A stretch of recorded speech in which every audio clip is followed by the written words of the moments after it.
natin to guys kasi pudpud na talaga. So tanggalin lang natin and then ilagay natin guys. Palapit to spot mo. Ayan, so tanggalin natin. So ilalagay natin tong bago guys. Ayan oh. So ilagay natin guys tong bago.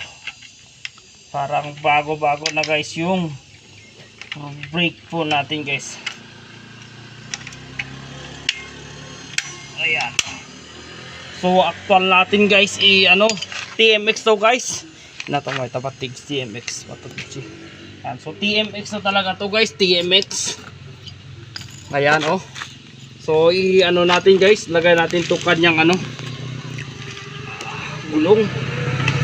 So ipapasok natin guys. Actual yung ginagawa natin guys para mas lalo kayong maniwala guys. At totoo tong brake pad na inilalagay natin guys. Baka hindi naman kasya o yung kasya ay depende guys sa inyo. So tapat mo lang and then ganun na papasok na